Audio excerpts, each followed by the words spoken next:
this door. It's hard to open on its own.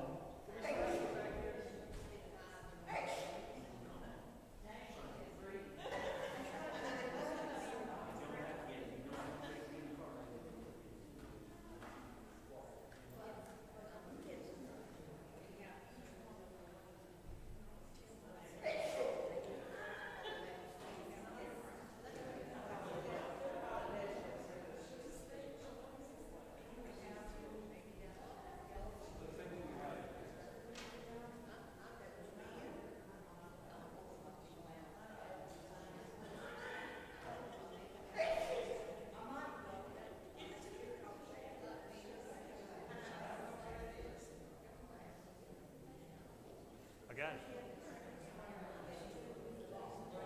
I've got an air supply in the office. So.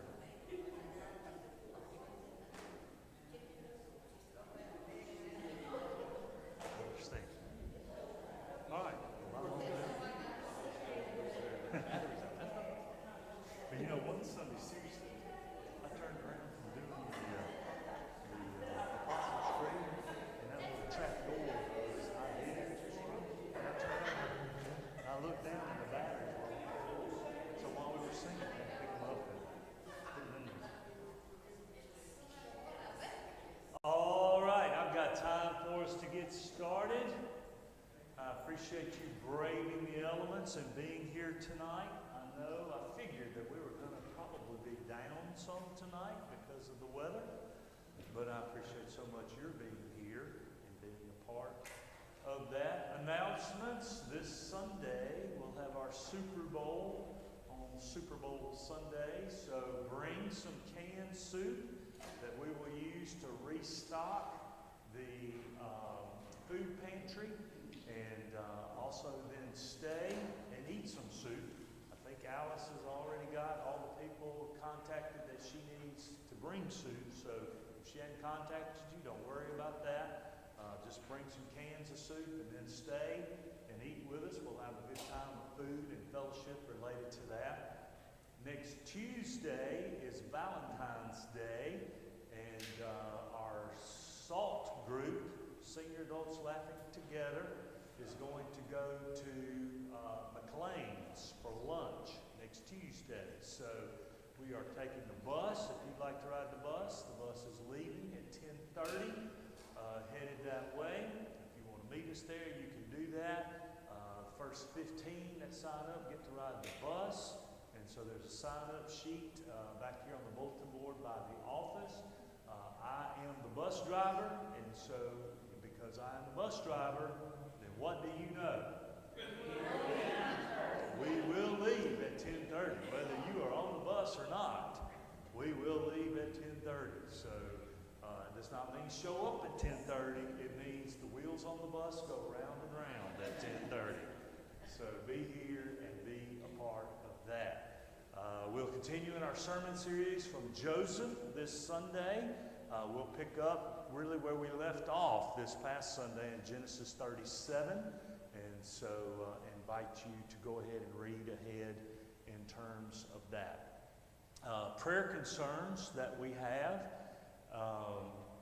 We want to pray for Inell Hegwood. She is still in the hospital. I thought she was going to get to come home yesterday.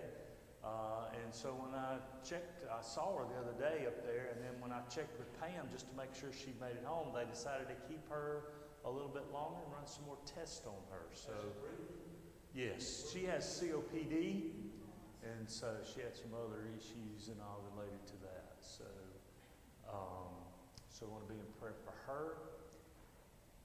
And I just realized probably a HIPAA issue. So we're trying something tonight, live streaming or this, because we had some people that wanted to see it, and we probably don't want to name all of that. That may go out over everything. And so I'm not going to call any more names after that, and we're going to figure out a workaround by that before next week. I just happened to look up there and think we probably don't want to go through all of that. So be sensitive in terms of HIPAA for that. So let's remember others that you know of in prayer. Think of those in our church family who've got issues going on, and let's remember them in prayer. Let's go together to the Lord in prayer. Almighty God, thank you for this day. Thank you for the rain. Thank you for the sunshine that we've had. Thank you for our church and for all the blessings that you've given us. God, we lift up those that are near and dear to our hearts and ask, Father, that you would minister to them as only you can. Be to them the great shepherd. Bring healing to them spiritually, physically, emotionally, and minister to them, Father. And we'll be sure to give to you all the praise, honor, and glory for that.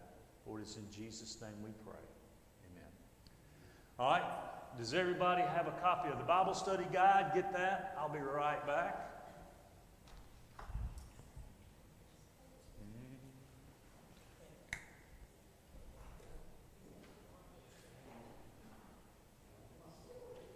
So tonight, we continue in our study looking at different religions, and we have studied Hinduism first, Buddhism last week. Those are what we might call the Eastern religions. They're very similar in their theology, beliefs. And now, tonight, we will begin with what are considered the three great monotheistic religions. Monotheistic meaning what? One God. And the first of those that we will look at is also the youngest of those, and that is the religion of Islam. I do want to try to make a disclaimer as we start tonight studying Islam. First of all, I should have made this disclaimer when we were studying Hindu and Buddhism. I do not speak Sanskrit, and so I may have butchered and mispronounced some words. I tried, but I may have mispronounced some. And I do not speak Arabic either. And so I know how basically most of these words we're going to use tonight are pronounced, but I may mispronounce them. So we want to be aware of that. And then secondly, and more importantly, is this. For really our lifetime, the most significant cultural clashes of our lifetime related to religion have all centered around Islam. Most of the time when we hear about religion in the news, it is centered on Islam, which creates in most people's mind that Islam is synonymous with terrorism.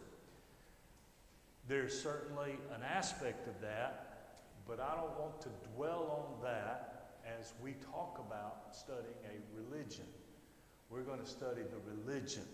And there are literally millions upon millions upon millions upon millions of devout Muslims who are not terrorists. And so we don't want to judge all of them by the extremist views of some. And so I want to make that clear. Now, in the course of this, just to help you have a point of reference, I will reference some things that you have heard in the news. But I do want to make clear that there's a distinction between what we're talking about in terms of the religious beliefs of a religion as a whole versus those who have very extremist beliefs related to that. So, with that, let's jump into Islam and what we can learn about it. It is the youngest of the world religions that we are studying. Only about 1,400 years old, and yet in spite of the fact that it is the youngest, it is the second largest religion in the world, second only to Christianity. Thank you, Lucy. I knew that you would know that one there. Second only to Christianity, but by many accounts is the fastest growing religion in the world. There are about 1 billion adherents to Islam in the world. Let that number sink in. 1 billion adherents to Islam. And there are roughly 50 nations for whom Islam is the predominant, dominating religion in that culture. Now, obviously, if you look at a map, you could probably geographically figure out where most of those 50 nations are. In the Middle East, North Africa, other parts of Africa, and then there are some places in the Far East as well, which have a strong and predominant Islamic population. We have begun each week by looking at the associated symbol, and there you see on your study guide the crescent moon and the star. It is important to note that this is not really officially a symbol of Islam. It is really not even a religious symbol at all. Now, you've noted when we were talking about Hinduism and we looked at their symbol, it was actually a very spiritual symbol for them. It is the, anybody remember what it's called? The symbol of Hinduism is called the Om. That's right, the Om. Remember, the symbol is also a sound that is a part of their worship, and it is a sacred symbol in Hinduism. And then last week we talked about the Buddhist wheel, and we noted that it has 8 points in it, showing the Noble Eightfold Path that is a part of Buddhism. So those are very spiritual symbols. The crescent moon and star is really not a spiritual symbol. It actually, many people believe, predates Islam, but really became popular during the time of the Ottoman Empire. Who knows what was happening during the time of the Ottoman Empire in that part of the world? Anybody? The Crusades were happening. And so all the Christian soldiers that were part of the Crusades were going under a banner of, what would you think they were going under the banner of? A cross. And so the Muslims that were on the opposite side of that needed some sort of banner to identify them as well. And the crescent moon and the star became somewhat synonymous with Muslim culture at that point. So it's more of a cultural, political symbol. But if you look at many of the flags of the predominantly Muslim countries in the world, you will see different variations of the crescent moon and the star. You'll also see that in lots of different artwork on doors of mosques and different things like that. So it's very prominent, very prevalent, but it's really not a religious symbol, but has come to be associated with Islam. By matter of just fact for you, we talked last week about the fact that because I am a Christian chaplain in the Army, I wear a cross on my uniform, and the crescent moon and the star is what Muslim chaplains wear on their uniform right there as well. So that is the identifying mark, so to speak, of Islam. So let's talk about that name. There's some confusion in that. Islam is the name of the religion. Muslim is the name of someone who practices Islam. Now, let me go ahead and clarify one thing up front.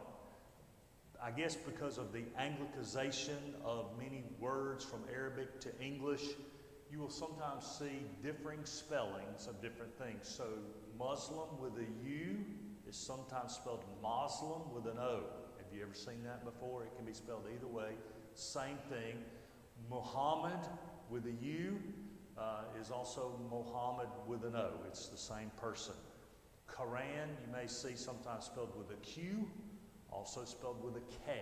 Same book that we're talking about there. So Islam is the name of the religion. Muslim is someone who practices that religion.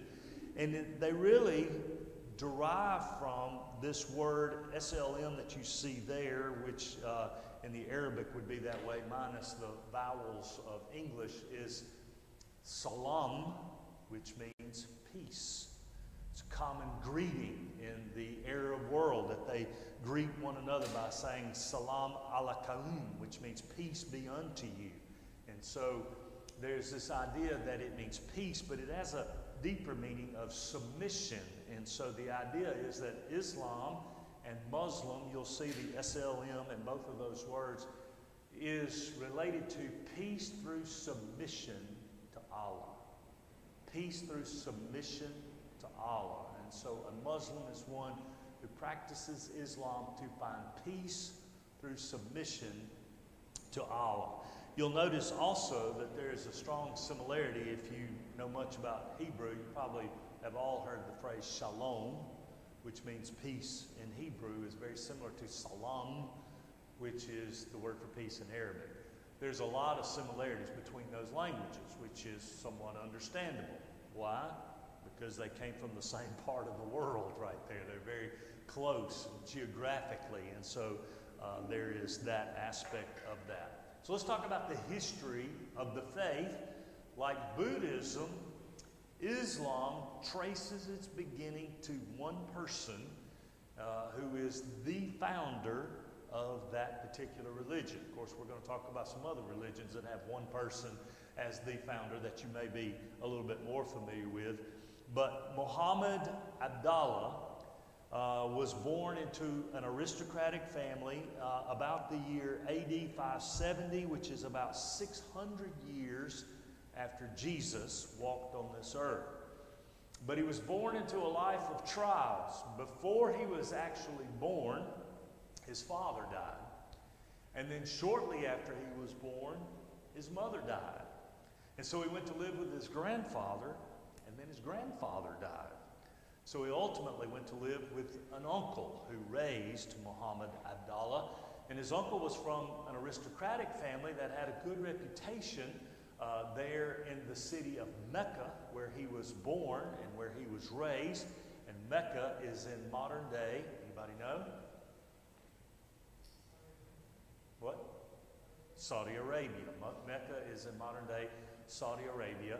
And his uncle had an important job there of taking care of the Kaaba, which is a shrine there in Mecca. We're going to talk a little bit more about that in a moment. But one of the problems with Mecca is that there were a lot of different religions represented in this particular city.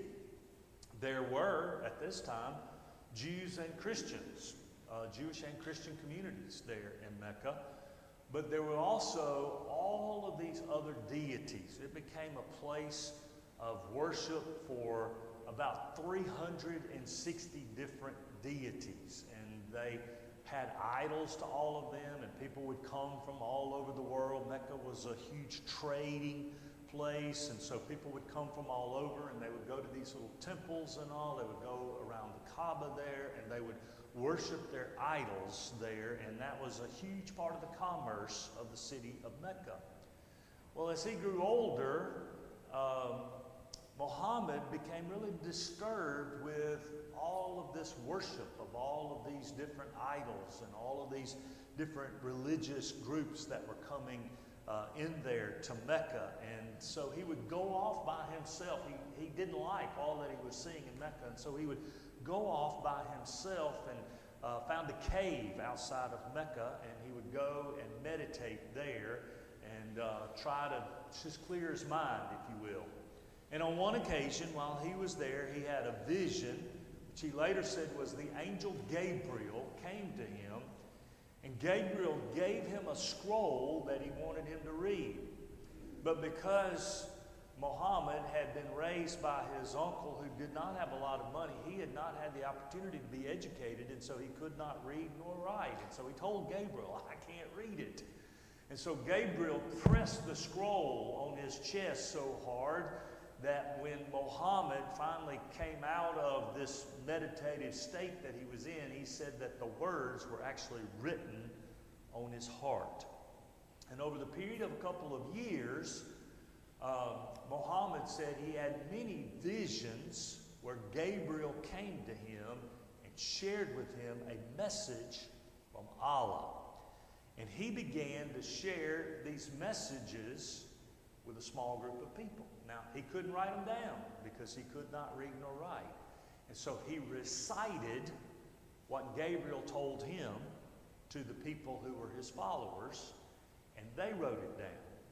And the collection of what they wrote down, these visions that he had from the angel Gabriel, who came as a messenger from Allah, were recorded into what became known as the Quran, which literally means the recitations or the readings. And so he would recite the vision, and they would write it down word for word, and it was collected into the Quran. Now, there was one primary message in all of these visions that he had, and that is that there was but one God, and it was Allah. And that they should fight against and destroy these idols from all of these other false gods that were there in the city of Mecca. And so he began to preach that, and he began to teach that to his followers We need to get rid of all of these idols and everything here other than worshiping Allah here in Mecca. Now remember that was a big source of commerce in Mecca. So just like the money changers in Jesus' day at the temple didn't like Jesus upsetting their commerce, and just like the silversmiths who made idols in different places like Corinth and all where the Apostle Paul was, when you start messing with people's pocketbook, they start getting mad, and so they began to fight against Muhammad and his little band of followers. And so it was not safe for him to stay in Mecca anymore, so he retreated to the small town of Medina, another place in Saudi Arabia. And there he set up the first Islamic state in the year 622 AD. And here he said, we're going to live according to all of the visions and all that I have received from Allah. And he became not just a theological leader, but he became a political leader as well. And in fact, they would not tolerate anyone who would not live in accordance to that. And so he began to build up this little band of followers into a bigger band of followers. And then they became not just a band of followers, they became an army. And they began to fight against all the people in that region. And it was like, if you will not be obedient to the revelations of Allah through Muhammad willingly, then we will make you do that. And so this army began to consolidate different places around there, and he began to grow in power, and he became, as I said, not just a religious leader, but a political / military leader as well. So much so that his army got big enough that he eventually went back to Mecca, and his army fought against the Meccans, and they defeated them. And he drove all of these idol worshippers completely out of Mecca. And he destroyed all of the idols there in Mecca. And he reconsecrated the Kaaba as a place of worship for Allah alone. And so that became really the basis for this religion of Islam. It became his army of people conquering those who were living in idolatry, following all of these things, and setting up the place in Mecca as the most holy place in the worship of Allah. And in fact, there's a mosque there around the Kaaba, which is considered the holiest place. It's the first mosque in the world, and it's the most holy place for Muslims throughout all of the world. And his influence began to expand throughout all of that. So there in Saudi Arabia, if you look at a map, you see where Saudi Arabia is. From there, just look at an ever-enlarging circle out from that, and you'll see where the footprint of Muhammad's influence still is, even to this day. Now, he actually didn't live but a few years after they conquered Mecca. And according to the Islamic tradition, Gabriel came to him once more at night and put him on a horse-like figure called a Buraq and took him to Jerusalem. And there he ascended into heaven or into paradise. But when he left behind a very devoted group of followers who continued with this message that there was but one God, Allah, and He alone was to be worshipped, and there was no toleration for those who did not worship, and no toleration for idols as well. And so it was very strictly controlled in that part of the country, and that message continued to grow and to spread, and continues to do so in that part of the world even today. So there's kind of a synopsis of the history of Islam, how the religion came to be, and it is all centered on Muhammad, who is considered to be a prophet. He is not God. Allah is the only God. He is a prophet, but he is the greatest prophet of all the prophets. We'll talk about that a little bit more in a few moments.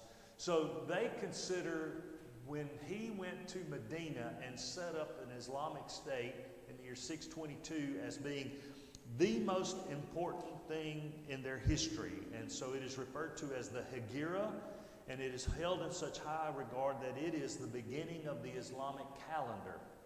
They have their own calendar. It's a lunar calendar. We follow a Gregorian calendar, which has 365 days in the year.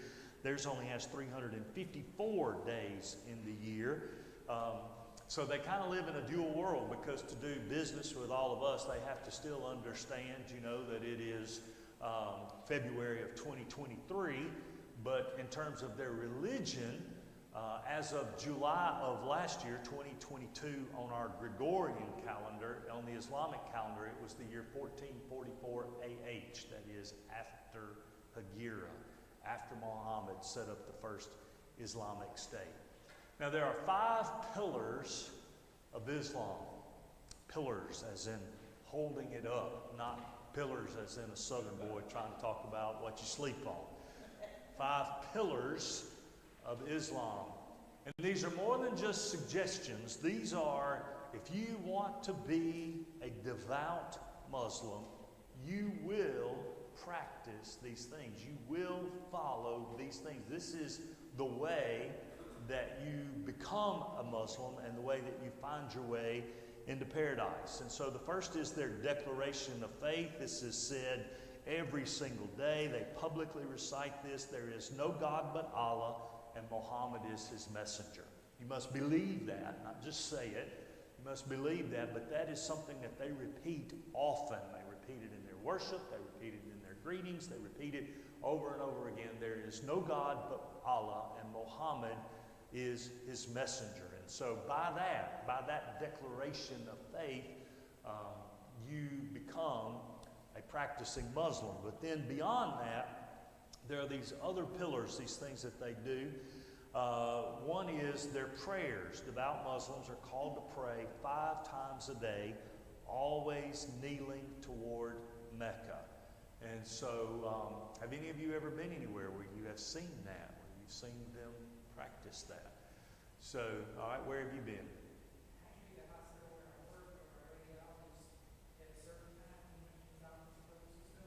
Exactly right. I was going to say, we often think of that in terms of the Middle East and seeing it there. But if you work with any devout Muslims, they may disappear at different times during the day so that they can go and practice this, because they are very devout in this. One time I was in New York City and had a Muslim cab driver, and he carried his prayer rug around in his cab with him. And at certain times of the day, as we were talking about his faith, he'd stop that cab, get out wherever he was, kneel toward Mecca, and he would pray. If you have ever been in a country that is primarily an Islamic country, then you hear the call to prayer every single day, 5 times a day. I've been in Kuwait, been in different places in Afghanistan where the mosques are, and in all the mosques there are these loudspeakers that they have the different towers, minarets is what they're called, but towers, for lack of a better word, around a mosque, and there's loudspeakers up there. And they have their religious leaders each day, at different times during the day, they will send out a call to prayer. And so in a place like Kuwait, where there's mosque everywhere, you can hear a call to prayer during the day, wherever you are. And it's something that they take very seriously. They go through a ritual cleansing as a part of that, washing themselves. They take their shoes off. They have a mat that they put down. You can pray anywhere during the week except on Fridays. Fridays, you're supposed to go to the mosque and pray there, and to be led in prayer by one of the imams there at the mosque. And so, an interesting story about that. It was interesting to me, somewhat scary to begin with. It's kind of humorous now. So when I was in Kuwait, we had opportunity to leave base and go into Kuwait City and to experience Kuwaiti culture. I'll tell you some more about that in a moment. And there's a huge mall in Kuwait. By the way, Kuwait's one of the richest countries in the world, and the standard of living in Kuwait is pretty impressive if you are a Kuwaiti, not if you're a third country national, but if you're a Kuwaiti. And there's a huge mall there. And So me and 3 other soldiers had a day off, and we went to Kuwait City, and we went to the mall, and we were looking for a restroom in the mall, and we were asking where the restroom was, and there's a little bit of a language barrier there, and we were going downstairs into what seemed like a basement, and we opened up a door going into what we thought was going to be the restroom, and they actually have prayer rooms in the mall, and it happened to be during the time of prayer. And there were all of these men in there. There's a fountain there where they wash their feet, where they ceremonially clean their feet. There were shoes everywhere laid out there. And they were fortunately just standing up, having finished their prayers, and turned around, and there's 5 U.S. soldiers standing right there. So we were like, nothing to see here. We're leaving. We're backing off. But it was interesting. And so in a mall, in the middle of the day, when it's time to pray, they're going to go and they're going to pray. That room was packed. It was packed with people in there in the middle of the day. Wouldn't it be amazing if Christians prayed that religiously, devotedly, every day, 5 times a day? So that's a part of it. Almsgiving is another one of the pillars of their faith. They're very concerned about the poor. So it's a requirement that you give 2.5% of your income toward taking care of poor people. Now, if you are a poor person and you don't have any income to give 2.5% for, there's some other provisions that are made for you to do that. But it is an expectation of all devout Muslims that they give 2.5% of what they have to help take care of the poor who are around them. Fasting is another part of their devotedness to Allah, particularly during Ramadan. They fast completely through the day.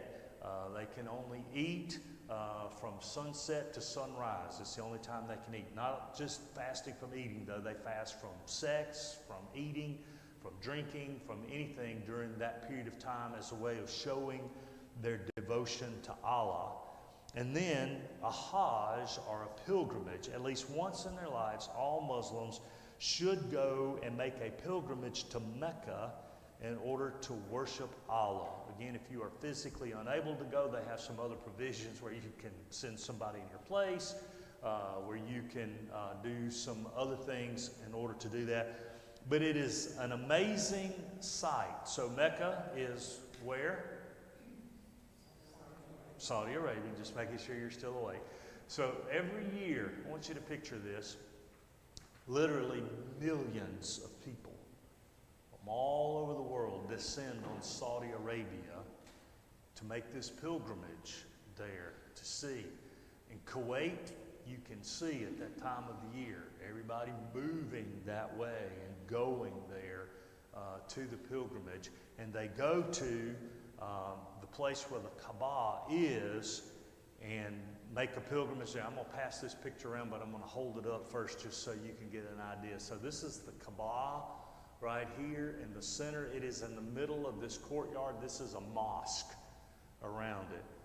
And they crowd into that place and they walk around it in a counterclockwise manner there as a part of their pilgrimage to see it. Now inside that is something called the Black Stone, which is very sacred to them. They believe it has been here on the earth since Adam and Eve, that it got lost during the flood, that Abraham himself found it and brought it there and put it in this place. And so it's considered a sacred stone to them. And many people, as they're walking around, reach in there and touch the stone. And so over the course of hundreds of years and millions of people, they have rubbed it pretty smooth there. But it's an amazing sight. It looks like ants in this picture. I'm going to send that picture around so that you can see that. But that is a part of their faith, that they make a pilgrimage there each year to Mecca and to go around and to be a part of that. And so these are the pillars of the faith. Now all of that is spelled out for them in their holy book, which is the Quran. Again, you may see it spelled sometimes Q-U-R-A-N, Q-U-R-A-N, or K-O-R-N. It is all referring to the exact same book. They believe that over the course of about 22 years, Muhammad received all of these revelations. He committed them all to memory, then he recited them, and they wrote them all down in the Quran. Now, they do have some other sacred texts as well, and this is interesting. So they believe in the Torah as a sacred text, which is the books of Moses in the Bible, Genesis, Exodus, Leviticus, Deuteronomy, and Numbers. The Psalms of David, the Injil, which is the gospel of Jesus Christ. Don't confuse that with our gospels, Matthew, Mark, Luke, and John. It is the story of Jesus, and then the Quran. So let's talk about that for a moment. Muslims have a strong connection to both Judaism and Christianity. They consider Abraham their forefather, just as the Jews do as well. And if you read their sacred writings, they believe that there are a lot of prophets that you and I would recognize together. Moses, Noah, Solomon, these are all prophets that they recognize. And in fact, they believe that Jesus himself was a prophet. He is not as great as Muhammad, but he does have traits that they don't even attribute to Muhammad. They believe in the virgin birth. They don't really understand, as we do as Christians, the reason for the virgin birth, but they believe that Jesus was a great prophet. They do not believe that he was crucified, rather that Allah took him away and someone else was actually crucified in his place. But they do believe that Jesus is a great prophet. And so for that reason, a lot of people say, really, we all worship the same God. We just call him different names. The Jews call him Yahweh. The Muslims call him Allah. But there's some significant differences in our view of God that we will talk about in a moment. But all of these are a part of their sacred scriptures, except for this fact, because the Quran was the last. It is the latest, and it therefore supersedes all other revelations from God. And so if there's any contradictions between them, it's the Quran is right and the others are wrong. And in fact, they would say that the Jews and the Christians corrupted much of the original things, is their view. And so because of the corruption of them, the Quran is the only thing that can be trusted as being correct in terms of that. Now, they believe that the present-day Quran is an exact representation of Muhammad's revelations without so much as a dot or a stroke ever having been lost, changed, or substituted in any way. Now, we don't even believe that about the Bible. We know that there's been different things in the Bible over the years as they have translated that and carried it on. If you have certain translations of the Bible, it may have a line there and it'll say in the earliest manuscripts, this passage is not in it there, but they believe it is exactly the way now that Muhammad shared that. And so it is important because of that. They take great care in the reproduction of that, and a real Quran is in Arabic. So you may see some English translations of that. I think most Muslims would say that's not really a Quran. They're in Arabic. And so for that reason, education has been a huge part of Islamic culture for many years. They want their subsequent generations to always be able to read the Quran in Arabic. So even if they're living in other countries and all, they're still going to work to teach their children to read Arabic. Has anybody ever seen a Quran before? It is interesting. So I said I would share a little bit more about this. So another thing I did when I was in Kuwait, this one was not as scary as walking in on a prayer room in a mall, but there is an Islamic Cultural Center in Kuwait. And as a chaplain, I was invited to be able to go and to tour this cultural center there in Kuwait City. And they have all of these incredible things that are a part of their culture that they have preserved. There are these huge curtains that came from the Kaaba that date back to the 18th century. So from like the 1700s, they're still preserved, and they're they're like huge. Like I'm more than 6 feet tall, and when I stand there, I look up at them like this. I mean, they're huge. And they have a lot of different Qurans that they have restored and saved over the years, written on all kinds of different things. And here's one of the amazing things about them, is most of them are written in this beautiful calligraphy. For whatever reason, they think the clarity and the beauty of calligraphy somehow or another heightens the spirituality, I guess, of the Quran. So the writing in all of these Qurans is incredible. Very fancy, very ornate writing that is used in all of that. So,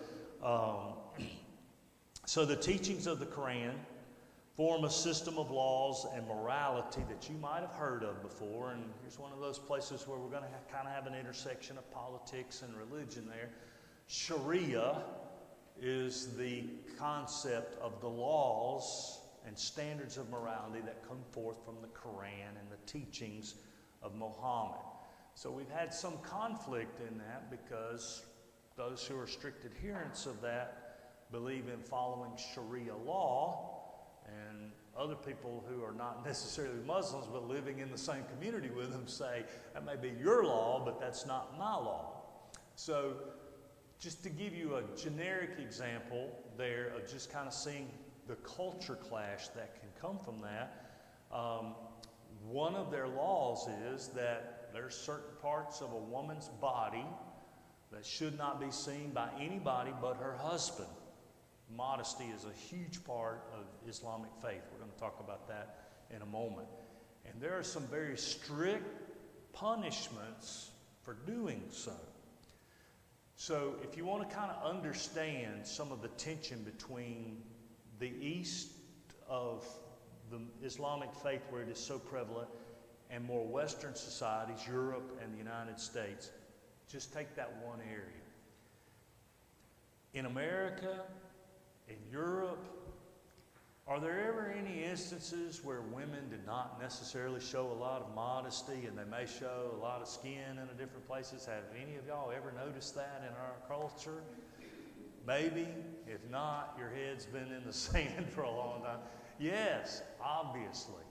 And so there's a strong tension there between their religious beliefs and what they see as the degradation of society, which in many regards we could agree with in terms of that. And so the problem is, in some of these countries, more fundamentalist countries there's some pretty strict penalties for that. For adultery, people can be put to death. For stealing, they can have hands cut off. Homosexuality, you can be killed because of that. If violations of these laws have pretty strong penalties in a lot of cases. And so that's why there's been some tension between, okay, your religion, we understand your religion, but you can't take that religion and put it on people who don't necessarily follow your religion. And that's been a part of the cultural tension that we have, particularly in other parts of the world, but at times has reared its head in America as well. So their places of worship are called mosques, not churches. Christians worship in churches, yes. Yeah, and there are some exemptions. Thank you. That's a good point. So using that example of certain parts of a woman's body that she can't show to anybody but her husband, yes, so if a woman has to have surgery or something like that and has to have something, and a man doctor is the only person who is there to take care of her, yes, there are certain exceptions in terms of that they have, but it has to be pretty grave and pretty well spelled out in terms of what that is. So yes, there are some exceptions to that. So mosques are the place where they worship. They're typically very, very ornate. They have very strict requirements for what can be considered a mosque. Like I said, the first mosque in the world is considered to be the area around the Kaaba in Mecca. This is known as the Sacred Mosque.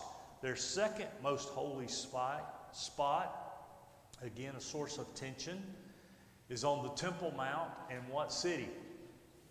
Jerusalem. That's considered their second most sacred spot.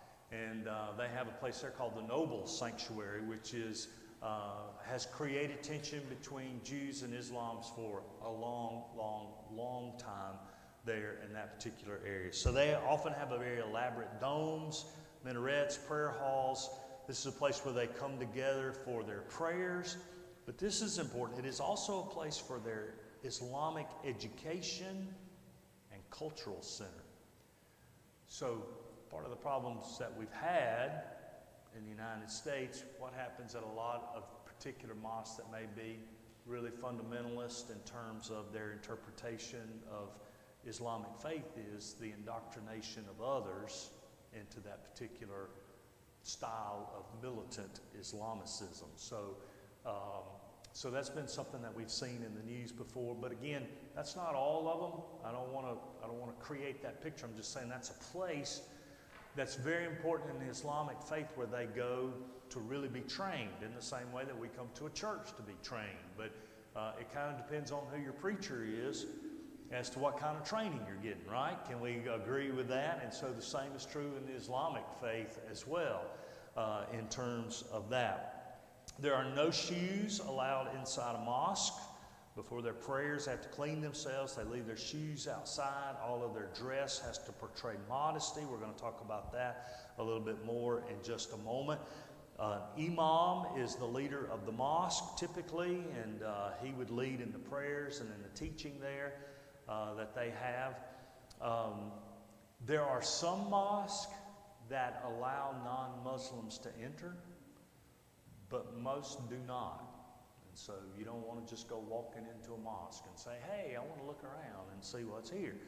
Sometimes they invite people in and do that. There's a huge mosque in Kuwait that allows tourists to come in if you want to see what it's like. But you have to come as a part of a designated group. You don't just walk in there and do that. So let's talk about their dress in terms of that, because there's a lot of confusion about that. So we're all familiar, I think, we've probably all seen Islamic women and their different coverings, and we mistakenly call all of these coverings a burqa, and they're not all burqas. There's a difference in terms of that. And so the most prevalent that you've probably seen is called a hijab, and it just covers the head and the shoulders.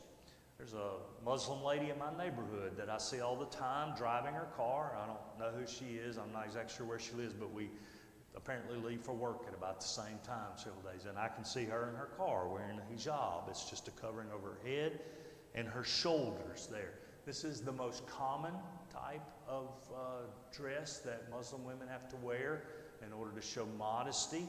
They're not supposed to show their heads uncovered or anything like that. This created some tension when we were in Saudi Arabia in the build-up to Operation Desert Storm. Why? Anybody know? Female soldiers. Female U.S. service members, airmen, Army, Marines, whatever it was. The Saudi Arabian government wanted them to cover up anytime they were around, which meant at first they wanted them to cover up even on U.S. bases if there were Muslim men on those bases. And the U.S. military was like, that's not a part of our culture. We're here to rescue Kuwait. And so that created some tension. They finally came up with some middle ground in terms of that, where our service women, for the most part, didn't leave bases. But if they did, then they covered up when they left the base. And so that is the most common kind.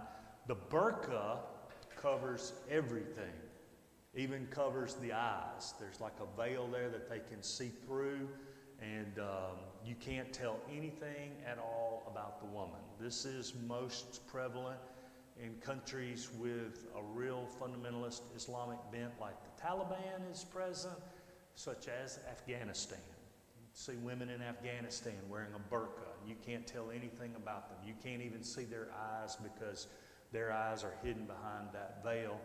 And then there is the one that's called a niqab, which is kind of like a burqa, except the eyes are open. So it has like a scarf on it that attaches, and they can pull it to the side and attach it over here, but whenever they're out in public, then they pull it around like that. And so that's the basic forms. There's a few other variations, but those are the three main ones. And then men wear what's called a thob, which is a long robe that's kind of fitted like a shirt at the top. It fits kind of like the button-up shirt would, long sleeves and all, and then opens up into a robe or even into pants there. And then they wear a gutra and a igal around it, which the gutra is a scarf and the igal is a rope that holds it all in place. So in case you have not seen that, I have another handout for you. Pass around. Here's the three different styles of the dress that they have, and here is very much the style that men wear in most countries there. So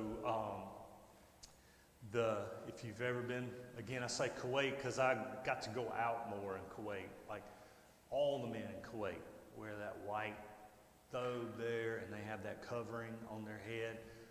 You'll see mainly women with their face covered like that, and one of the things that you have to really get used to is don't look at them. You want to look because that's so far into our culture. You want to, like, man, look at that lady there. Why is she dressed like that? But you have to learn when you see them, look down and don't make eye contact with them, because that could be offensive to them in terms of that. And so that is a part of their main dress. It varies in some countries. In Afghanistan, the men will wear a turban more than the just cloth and the rope band.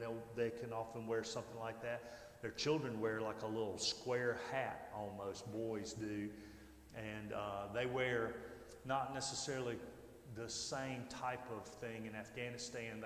They wear, and I don't mean to be derisive with this is just what we call them because it was the best way to describe them, man jams. So it's like the Taliban wore black pants and that kind of fluffed out a little bit. You probably see, if you've seen any movies about anything like that, and then like a cover that comes down to like right here, like that covers over that. We called them man jams when we saw them. They have different names for them, obviously. But the point is, everything that men or women wear is supposed to be modest. It's not supposed to be form-fitting. It's not supposed to show off your body in any way. Modesty is key to them, and so that is a part of their beliefs. So let's talk a little bit about how all that differs from Christianity, because just there, as we talk about that, you might say, don't have a lot to disagree with them about. They believe there's one God, and they believe in modesty, and they have a pretty strict moral code, and they give money to the poor, and they pray, and they fast. I mean, all of that sounds pretty much a lot like Christianity, right? So let's talk about some of the contrast with that. And first would be the nature of God. We would agree with them that there is but one God in terms of that. Actually, before I get to that, excuse me, I skipped ahead of a whole section there. So let me go back. That's what happens when I don't look down at my notes. Let's go back and let me just explain something that you probably heard in the news. Sunni versus Shia. Have you heard that before? Where does that come from and what does that mean? So when Muhammad died, he had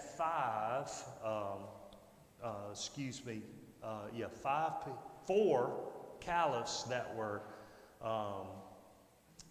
seemed to be the inner circle for him. And all Muslims had a deep reverence for them. They were Abu Bakr, Umar, Uthman, and Ali.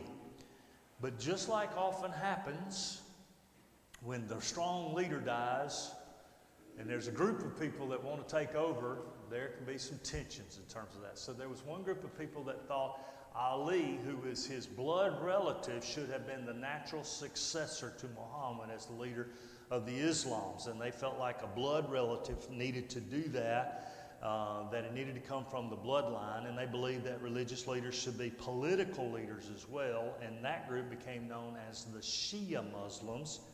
Sunnis believed that Muhammad did not clearly designate a successor and that the Muslim community acted correctly in really selecting Abu Bakr as the first caliph. they consider all of the caliphs as being legitimate leaders. They're considered more orthodox in terms of their following of the Quran, and they have a caliph as their leader. Shia has an imam. So here's the thing. That seems like a pretty insignificant difference, right? So one thinks that Ali should have been the leader. Others say Abu Bakr should be. Over a period of time, though, those two groups grew really to hate each other in many regards. And so a lot of times when you hear of fighting in the Middle East, it's not just Muslims against non-Muslims, it is Shia versus Sunni. And different nations are predominantly one or the other. And so if you look at that list, Shia Muslims, these countries are primarily Shia: Iran, Iraq, India, Pakistan, and Lebanon. And these are primarily Sunni countries: Saudi Arabia, Kuwait, Egypt, Turkey, and Syria. Now what's interesting though is how confusing this gets. Because which of those groups of countries do you think is the more secular of the group, more Western? Would you say it's Iran, Iraq, Pakistan, or would you say it's Saudi Arabia, Kuwait, Egypt? Which one do you think is more secular? Huh? Egypt and all that. I would agree with you. These Sunni nations tend to be more secular. And yet, here's where some of the confusion comes in. So Saddam Hussein, who was the dictator in Iraq, which was a Shia nation, was actually a Sunni.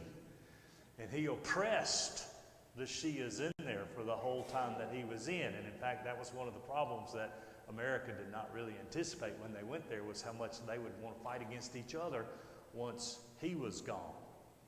Osama bin Laden from Saudi Arabia, he was a Saudi Arabian by birth, was also a Sunni in terms of that. And the Taliban, ultra-fundamentalist in Afghanistan, also Sunni. So it's interesting that people from some of those more secular countries have been the more fundamentalist in terms of fighting against a lot of the different things of the West. There's some other sects that are interesting. Sufis, they're considered the mystics. They're pretty much is evangelists, but they're not fundamentalists. They're enemies of militant groups. But the other side of that coin is Wahhabism. This is the ultra-conservative fundamentalist. Anybody who's not a Muslim, they're our enemy, and we're going to fight against them. That's a very militant strain of Islam. So let's talk about the differences between the religions. I just want you to hear those phrases, Shia and Sunni, so you can kind of understand some of those differences there. So they say there's one God. It is Allah, and Muhammad is his messenger. In fact, they say all the time, Allah Akbar, which is a way of saying that Allah is everything. He's all-knowing. He's everywhere. He has all of those omnis that we attribute to our God that we worship. He's omnipresent, omniscient, omnipotent, all of these different things like that. But that's pretty much where our similarities end in terms of that, because the God of Islam is not a God of grace. He's not a God of love. And in fact, it is foreign to them to have this idea that you could know God. As we talk about knowing God, that God reveals himself to us and that we can have a relationship with him. That's completely foreign to Islam. Allah is the powerful one up there. You don't know him. You can't reach him in any way whatsoever. All you can do is be obedient to what Allah has told you to do and try to live a life that is pleasing to Allah. And so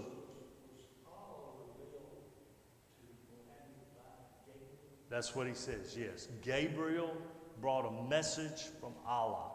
And so, yeah, Gabriel, also another angel that we would know, just like some of the prophets that they know. And also, they completely reject this idea that God is, that you can know him or anything like that. Whereas the God that we worship in Christianity is a loving God. He says God is love. Beloved, let us love one another, for love is of God. because God is love. And so there's this idea that we're called to love because God loves us, and we know God and we serve God because of that, which we know God through His Son, Jesus. And obviously there's a huge difference between our understanding of Jesus and their understanding. They believe that He was a prophet. And in fact, they will often say, as they say about Muhammad, peace be unto him. Whenever they say the name Jesus, they'll say that. But they don't believe he's the Messiah. They certainly don't believe he's the Son of God. All he is a prophet. No one could be the Son of God. They just believe that he is a great prophet in the line of Muhammad, but not as great as Muhammad is. They don't believe that he died on the cross. They certainly don't believe that he rose again or anything like that. And so their understanding of Jesus is completely different than our understanding of Jesus. And what is interesting about that is kind of how that works out even in our own understanding of idols and how they view idols and how we don't. How many of you have ever seen a painting of Jesus? Anybody? Okay, all of you have. There's that picture of Jesus that I jokingly refer to as his high school senior portrait, you know, where he looks there, he's very European looking with his blue eyes and everything like that, you know, sitting there like that. We've all seen, we got them hanging in our church. We've got pictures of Jesus and all hanging in our church and all. We don't worship those pictures at all. I hope you don't worship them. I don't think they look anything like what Jesus probably really looked like. He was a Jewish man, and most of our pictures are very European-centric in terms of Jesus. That would be blasphemy for a Muslim. No pictures of Muhammad, because that is idol worship, and you would be tempted to worship an idol. He is too great to have any picture drawn of him. And so you may have heard in recent years in the news and all, riots and things that happened because there's been people, cartoonists, who've drawn pictures of Muhammad on the face of Muhammad on the body of an animal and all, and people have gone, they take great offense at that. And so they revere Muhammad, but Jesus is just a great prophet in terms of that. And there is what you might say a step back from Jesus and the Jesus of the Gospels to Muhammad in the Quran. Now, one thing that we have to be very careful about as Christians is criticizing the Quran, because there's a lot of bloodshed in the Quran. Because the message that came from the Quran, and by the way, the Quran is written differently than the Bible is. The Bible is written by people about God. It talks about God. The Quran is first person. It is God, Allah, speaking to man and telling them what he wants. And one of the things that he tells them is, kill everybody that doesn't believe like you believe. And destroy these people and all, and fight against them, these infidels and all. And so many believers, Christians, have said, man, that whole book, the whole religion is built on all this bloodshed and killing everybody and all this kind of things like that. Is there any similarities or parallels to Christian faith at all? Any of you guys reading the Old Testament any there? You know, David was told, go wipe out, you know, Joshua, when you enter into the promised land, wipe out all the Canaanites, Elijah and the prophets of Baal, kill all of them. And so certainly the Old Testament that we read and the Quran seem very similar. But in Jesus, there is this new covenant. There is this new way where he says, turn the other cheek. And if you're compelled to go 1 mile, go the extra mile. And throughout the New Testament, pray for your enemies, bless those who persecute you and all. And so there is a difference there. And I would say that is the stark difference between the founding of our religions. Because Muhammad founded his religion on force. You will believe this way, or you will not be anymore. Whereas Jesus began his with love. I invite you to come to me. But you have a choice. You can reject me and walk away if you want. But I invite you to come. And to me, that's really the stark difference between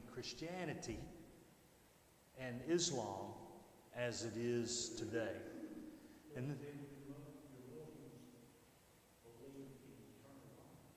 they do. Thank you. That's a great segue to the next question. So let's talk about life after death. Yes, they believe in an afterlife. This is what separates these monotheistic religions from the Eastern religions. Remember, Hinduism and Buddhism the goal is to cease to exist, to break the cycle of reincarnation. What you really want to do is quit coming back. And so you just want to become a part of the universe and cease to exist. But these monotheistic religions believe in an afterlife and a reward for that. And Muslims believe that there's a scale, that we're all going to die. We're all going to be dead until the day of judgment when Allah is going to have a scale and He's going to evaluate your works on this earth, particularly as they relate to those 5 pillars of Islam. And if your good outweighs the bad, then you get to enter into paradise. You are saved by works. It's definitely a works-based religion. There, you are saved by your works, with the one exception that is available to Muslims and Muslims only. If you die defending the faith in a jihad, doesn't matter what else you did. Automatic ticket to paradise. So, when you look around the world and you see some of the things that happens, does that explain some of that to you? Why some people would do the things that they do? Because for them, they believe this is something I'm doing for Allah, and this is my ticket to heaven. Okay. So, again, I don't want to conflate terrorism always, but it does help understand that. So, just a few weeks ago, Teresa and I were in New York, and we went to the 9/11 Museum there in New York. And they have printed out there in a notebook the transcripts of all the radio communication from Flight 93, which was the one that crashed in Pennsylvania. Remember that? And the one thing you hear over and over and over again in the radio as the Americans are trying to take control of the plane, they're crashing into the cockpit, trying to wrestle control before they die, is you'll hear the terrorists repeating Allah Akbar over and over and over again. Why were they doing that? Why were they willing to fly a plane into a building and all? It was because that's their ticket to paradise right there. If you die in jihad, then that is your ticket to paradise. Now let me be clear, not all Muslims believe they're in a jihad. The vast majority that you know here believe that if they're praying and giving their alms and fasting and doing all of those things, that is balancing the scale in their favor, that one day they will see Allah and be in paradise. They call it paradise more than heaven and all. But there are those extremists that do believe that. And unfortunately, there's a lot of them in terms of the percentage of the population.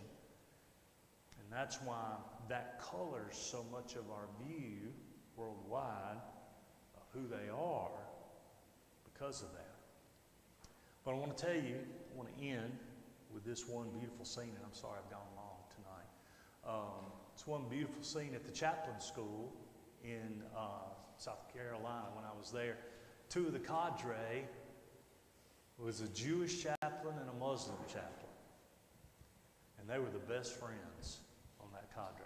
You never saw one without the other. They lunched together, they talked together and all like that. And I thought, why in the world can't we all learn from that and be able to do that? And hopefully, this will give us a better understanding to understand what they believe and why. Are there any Muslims around us? How many of you know any Muslims? Anybody? Okay, a few of you do. There's a map there. I see 4 mosques in the metro area. So yes, there are some around here as well. All right, our time is up. I'm sorry. That was a lot tonight. It's kind of hard to cover Islam in a short period of time. I wondered why my throat was getting so dry after all of that. So I'll take quickly. Any questions? I'll try. Okay. So, is it true, I mean, I've read different things about it, but is Muhammad a descendant of Ishmael? Have you read that? Yes. Is That. that him, or is it, since they do talk about Abraham and Right. Abraham's. That is a good question. There are some that would say yes, that he is, or others that say that's kind of overblown in terms of that. I think that kind of depends on the school of thought. But yes, that's a very popular part of that. To be honest with you, I'm not exactly sure what they would say to that. I'll have to double check on that and see it. But yes, I've heard that. If y'all didn't hear a question, Abraham had Isaac and Ishmael by Hagar, and that Muhammad was a descendant of Ishmael. I'll have to double check into that and see about that. All right. Thank y'all so much. I'm sorry we went a little bit long. Hope you won't hold that against me. I'll give you that time back next Wednesday, maybe, okay? All right. Let's pray together. Almighty God, I thank you for this opportunity that we've had to gather here tonight to study and to learn about our neighbors and maybe understand them a little bit better. I pray that you would help us to understand our own faith a little bit better, to examine what we believe in light of what we say these others believe, so that we can see that we are living in accordance to the faith as we understand it through your holy word. Help us to be good disciples of you and faithful to you in our service. For we ask all of these things in Jesus' name. You're dismissed. Sorry I went long. I hope I didn't bore y'all today.